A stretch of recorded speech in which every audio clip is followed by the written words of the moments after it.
Bonjour. Bonjour, bonjour. Moi, je vais vous parler du S de solide, comme indique le nom de ce talk. Alors, j'assume moyennement ce titre qui peut paraître un peu provocateur. La première fois que je l'ai fait, je me suis dit, mais en fait, peut-être qu'ils connaissent tous. Je vais avoir l'air bête. Mais si je vous le propose, c'est que dans ce que j'ai pu voir dans mon entourage, au sein de mes équipes, c'est un principe qui semble être connu, mais on se fourvoie souvent dessus. Même ChatGPT, lorsque je lui ai posé la question, il s'est trompé dans ce qu'il m'a répondu. Bon, ChatGPT, on le connaît, il se trompe souvent, mais là, c'était quand même assez évident pour lui, normalement, et il était complètement à côté de la plaque. Je me présente, je m'appelle Julien Libert, je travaille chez Evolise, je suis lead développeur. On est une petite entreprise dans le sud de la France, à côté de Toulon. On développe une solution de devis, facturation pour les TPE, PME.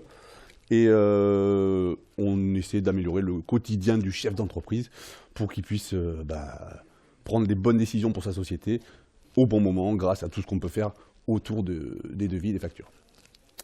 On est 3 équipes de développeurs. Ça représente 3 petites équipes. On est environ 14 personnes sur l'IT. Ça comprend les développeurs, les ops, un ops, testeur, scrum master. Et en tout, on est une 50aine d'employés. Voilà pour la présentation de la société. On va revenir sur les principes solides en eux-mêmes. Est-ce que déjà, dans la salle, vous pouvez me dire les gens qui ont déjà entendu parler des principes solides en levant la main? Ok, quasiment tout le monde. Qui pense connaître le S de solide? Il y en a moins. Ok. Le S. Donc déjà, petit rappel sur les principes solides. C'est des principes qui ont été rassemblés au fil des ans par Robert C. Martin, c'est lui qui les a publiés en premier, en 2002, dans un livre dont je n'ai plus le titre, que vous verrez dans les références à la fin. Ça a été rassemblé au fil des ans, c'est-à-dire que depuis les années 80, il y a eu plein de principes, de bonnes pratiques, en fait, des guidelines pour la programmation orientée objet, qui ont été assemblés, qui ont été agrégés, qui ont été affinés, remodelés. Certains principes étaient, à un moment, il y en a eu plus de 5, certains ont été supprimés. Ça s'est figé sur 5 en 2002. Et c'est qu'en 2004 où quelqu'un a dit « Attends, si on change l'ordre des principes, ça donne solide. » Donc comme ça claquait, ils ont dit « On va garder ça, c'est très bien, on garde les principes solides dans cet ordre-là. » Moi, je vais donc, comme je vous explique, me focaliser sur le Single Responsibility Principle, le principe de responsabilité unique, parce qu'il est souvent mal compris. Pourquoi il est mal compris? Parce qu'on peut souvent en déduire le sens, ce qui est attendu par rapport à son nom. C'est le problème. Ce que tout le monde pense, beaucoup de personnes pensent, c'est que, j'ai mis carrément la citation, « Functions should do one thing, they should do it well, they should do it only ». C'est Robert C. Martin aussi qui l'a écrit. En gros, une fonction doit faire une chose et une seule, et elle doit le faire bien. Beaucoup de personnes pensent que c'est ça. Vous cherchez sur Internet, il y a des articles entiers qui vous expliquent que c'est ça. Or, quand on lit la littérature de Robert C. Martin, ce n'est pas ça. Il l'explique lui-même. La petite animation que j'ai loupée, j'avais fait exprès. La vraie définition, qui a été sortie donc en 2002, c'est « A module should have one and only one reason to change ». Donc là, il y a une petite différence. Ça peut s'en rapprocher, au moins ça fait une seule raison de changer, c'est peut-être qu'elle doit faire qu'une chose. Mais on va rester sur quelques petites définitions. Je le traduis déjà. On peut perdre du sens lors de la traduction, mais c'est quand même plus pratique pour ceux qui ne sont pas trop à l'aise avec l'anglais. Puis moi, ça m'évite d'avoir un mauvais accent. Un module doit avoir une et seulement une raison de changer. On va définir déjà le module. Le module, Robert C. Martin entend par là un fichier, une classe ou un petit ensemble de fonctions qui sont cohérentes entre elles. Ok, tout simplement. Et ce qui est important, c'est les raisons de changer. Nous, on est des développeurs. La plupart du temps, on travaille pour répondre aux besoins. On développe des applications qui vont répondre aux besoins des utilisateurs ou des parties prenantes. Et c'est eux les raisons de changer. C'est ça la grosse différence. Cette définition, pour qu'elle soit mieux comprise, elle a été modifiée dans le temps. Ça a été « A module should be responsible to one and only one user or stakeholder ». Ce qui donne en français, un module doit dépendre d'un et seulement un utilisateur ou partie prenante. Quand on parle d'utilisateur ou partie prenante, c'est bien sûr pas un seul, c'est un utilisateur ayant, un groupe d'utilisateurs ayant les mêmes attentes. ou les parties prenantes qui peuvent être un service entier qui va avoir des attentes identiques. D'accord? C'est ça qui est très important. On va regrouper tout ça sous le terme d'acteurs. Enfin, c'est Robert C. Martin qui les regroupe sous un seul terme qui est « A module should be responsible to one and only one actor ». C'est la définition finale qui a été sortie, je crois, en 2017, sur le principe de responsabilité unique. Alors pour le comprendre, on va voir quelques petites erreurs qui sont tout à fait communes. Exemple concret avec un problème. Donc je voulais, pour cet exemple, prendre quelque chose qui a rapport avec mon domaine métier, à savoir les devis facturation, sauf que j'allais passer plus de temps à vous expliquer les règles métiers de ce domaine que le S de Solide. Donc j'ai pris le même exemple que Robert C. Martin, c'est-à-dire que on se situe dans une application qui va gérer des salariés, pour une société qui va faire de la gestion de personnel. On va avoir une classe employé dans cette application. Et alors, bien conçu ou mal conçu, à l'intérieur, on pourrait trouver justement une méthode CalculatePay pour calculer la paye de l'employé, la méthode ReportHours pour avoir du reporting, des heures, avoir des jolis graphiques, etc. Et la méthode Save pour sauvegarder son employé. Ici entrent mes raisons de changer. On a le DAF, donc j'ai mis des icônes au hasard, hein, donc on a un petit viking. On a le DAF qui va être la personne qui va s'intéresser justement à CalculatePay. C'est lui qui va certainement dire, donc le DAF et la législation qui est derrière lui, etc., qui va dire, tiens, s'il y a un problème ou un changement à apporter sur le calcul de la paye, c'est lui qui est le responsable. Donc cette méthode va dépendre de lui. ReportHours, c'est les RH, puisque c'est eux qui font leurs jolis graphiques, etc., sur ce qui se passe, sur ce que font les personnes, etc. Et Save, ça va plutôt être la responsabilité du CTO, qui va dire, on utilise telle base de données ou telle autre base de données, telle structure, tout ça. Donc là, on a une seule classe associée à 3 acteurs. Donc déjà, c'est l'inverse de ce que nous préconise le Single Responsibility Principle. Je vous ai écrit cette classe, tout bêtement. J'ai pas remis la méthode Save parce que pour l'instant, on s'en fiche. On a la méthode CalculatePay, toute simple. On a la méthode ReportHours. Et évidemment, à un moment ou à un autre dans ces méthodes, on va avoir besoin de calculer les heures que fait notre employé dans la journée. Tout simplement. Donc un développeur, qu'est-ce qu'il fait? La plupart du temps, il ne va pas se répéter. Il va faire une petite méthode privée, getDailyHours, qu'il va réutiliser à 2 endroits. Donc dans CalculatePay, ensuite avec ces heures, on va le multiplier par le taux horaire, etc. Et dans ReportHours, on fera des graphiques et tout ce qui va avec. On se focalise sur getDailyHours. Donc je suis resté très simple. On va imaginer qu'on prend l'heure de fin lorsque la personne quitte le travail, moins l'heure d'arrivée au boulot le matin. Et là, on a son temps au boulot. Sauf que là, le DAF vient me voir et dit non, mais là, il y a un problème. On a des salaires qui sont trop élevés puisqu'on n'a pas enlevé la pause du midi. Et ça, c'est le problème. Oui, ça peut. Là, forcément, il ne va pas être content. Donc, il y a un ticket qui part en urgence, une équipe de développeurs pour le sujet. Il corrige. Donc, la correction est facile. On enlève la durée de la pause méridienne dans le calcul des heures. Donc là, c'est parfait. On teste, les salaires sortent nickel. C'est tout ce qu'il faut. On met en prod. Et là, le DAF est super content. Il a ses fiches de paye. Sauf que derrière, pour les RH, boum, ça a pété tous leurs beaux rapports. Les rapports convenaient bien, tout allait bien. Et du jour au lendemain, on n'a pas les mêmes rapports. Il y a eu une mise en prod, mais ce n'était pas pour nous. Qu'est-ce qui s'est passé? Ce qui s'est passé, c'était cette fonction getDailyHours qui a été modifiée pour un acteur. Et comme le développeur n'a pas fait attention, là, on n'avait pas de tests unitaires. Des tests unitaires ou automatisés auraient pu prévenir le problème. Mais là, ce n'était pas le cas. Ça arrive encore à tout le monde de ne pas avoir de tests unitaires, de couverture de tests partout. Et donc là, on a ce problème où ça a impacté un autre service parce qu'il y a eu une modification sur une classe qui dépendait de plusieurs acteurs. Voilà pour le problème numéro 1.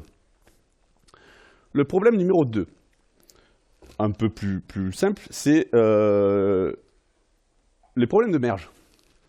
On revient sur la classe employée. Donc on a eu notre DAF qui nous a demandé une modification.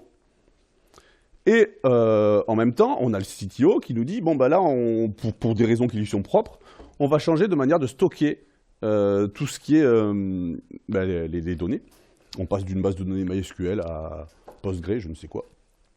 Et donc là, il y a deux équipes qui vont travailler en parallèle.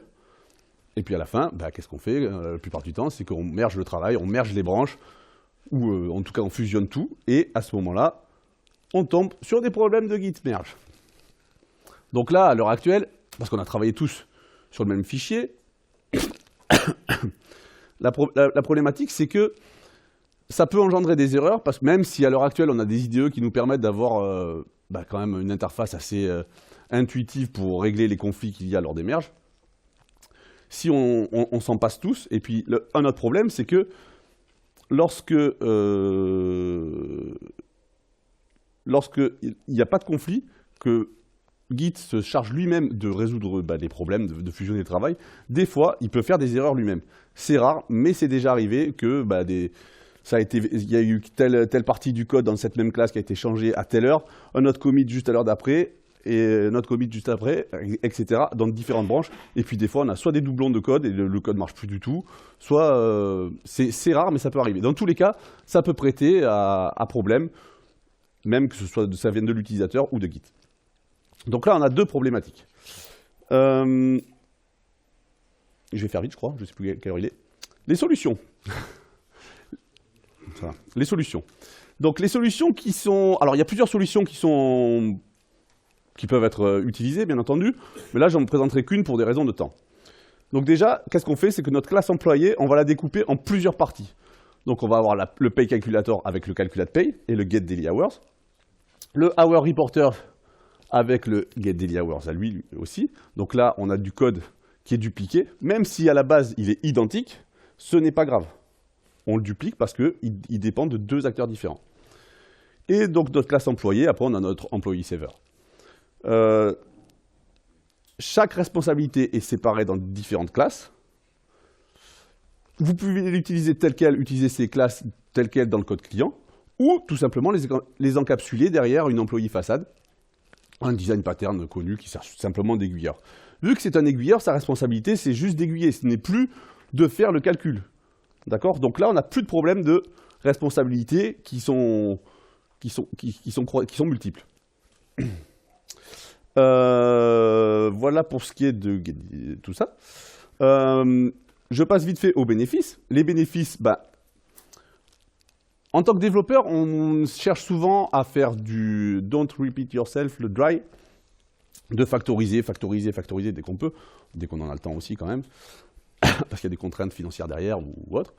Mais voilà, ça peut éviter l'over-engineering en nous disant non, mais là, ça ne sert à rien d'essayer de refactoriser, duplique, c'est tout.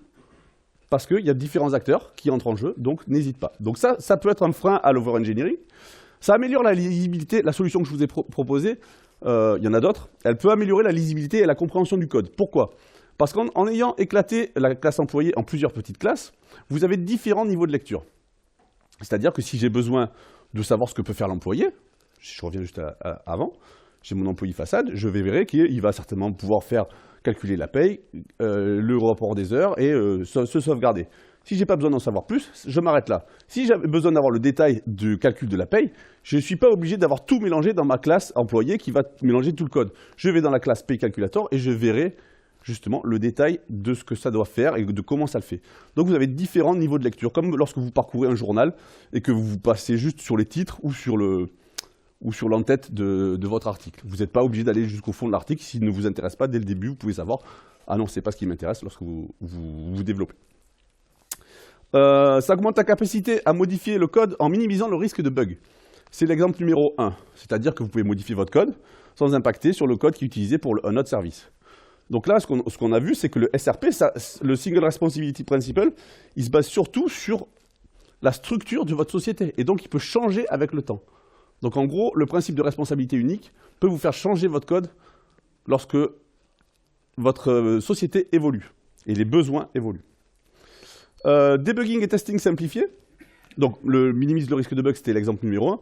Le debugging et le testing simplifié, vous pouvez tester des petites classes beaucoup plus simplement de manière unitaire qu'une grosse classe qui va tout faire. Et pour débugger, c'est aussi plus simple, vous savez, c'est scopé directement dans une classe. Et on simplifie le développement en parallèle avec les problèmes de merge qui sont évités, comme on l'a vu dans l'exemple numéro 2. Voilà un petit peu pour les bénéfices. Je vous donne des références. Donc on a beaucoup de livres de Robert C. Martin, parce qu'il n'y a rien que je l'ai inventé ici, à part des exemples que j'ai un petit peu plus approfondis. Il y a Clean Architecture, a Craftsman Guide to Software Structure and Design, sorti en 2017, là où il explique tout ça, il revient sur les principes solides. Un livre que je conseille justement fortement à lire, relire et re-relire parce qu'il est dense, il est intéressant, il est compréhensible, mais pour le maîtriser, c'est assez... Personnellement, je ne me dis pas le maîtriser personnellement, hein, parce qu'il y a beaucoup de choses. Tout est un jeu dans les principes solides, tout est un jeu justement de curseurs à placer en fonction des besoins. Agile Software Development Principles, Patterns and Practices de Robert C. Martin en 2002, c'est la première fois où les principes solides ont été énumérés. Et à cet endroit-là, il ne s'appelle pas solide. Et ensuite, l'article Wikipédia, et puis Oncle Bob, qui est le nom de Robert C. Martin. Et puis ChatGPT qui m'a induit en erreur en me disant que c'était une classe doit faire une chose et une seule chose. Voilà. Je vous remercie. J'ai terminé.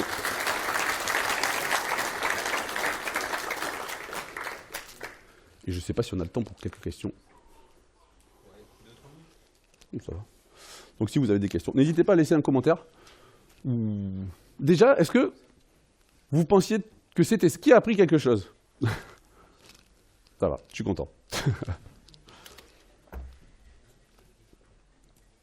N'hésitez pas à laisser un commentaire sur Open Feedback. Est-ce que vous avez des questions? Non, c'était clair. Oui? C'est pas toujours simple de découper des classes. C'est pas toujours simple de découper des classes si on doit refacto justement dans ce principe solide et pour déterminer les niveaux de responsabilité des classes. Comment tu abordes les choses? C'est justement, c'est toute la complexité de la chose. Là, c'est pour ça que j'utilise un cas simple qui semblait évident, mais il faut en discuter avec ses collègues, il faut, avec l'expérience au sein de l'entreprise aussi, je pense, pour laquelle sur le produit justement, où on sait que ça va être... On continuera tous à faire des erreurs sur le principe de responsabilité unique, forcément, parce qu'en plus, les utilisations de l'application où les parties prenantes, ça évolue et change dans la société et les utilisateurs dans l'application. Donc, ça peut être juste à un instant T. C'est pour ça que je disais, c'est un travail qui continue, en fait, lorsqu'on développe une application. On va peut-être revenir sur des principes de responsabilité unique, qui étaient uniques fut un temps et qui, justement, doivent être dissociés plus tard ou inversement. Voilà. Je ne sais pas si ça répond exactement, mais il n'y a pas de... Tout ce qui est principe solide, il n'y a pas de manière idéale de les appliquer. Justement, ça dépend de chaque cas, et en plus, on ne peut pas forcément appliquer tout. Alors, on n'est que sur le principe de responsabilité unique, mais appliquer toutes les 5 lettres de l'acronyme, justement, solide, c'est assez complexe. Voilà. Des fois, certains principes ne sont pas applicables parce qu'on a justement appliqué un autre, le principe de Liskov, la substitution de Liskov, on ne peut pas appliquer un autre. Il y a des histoires comme ça. Voilà. Merci.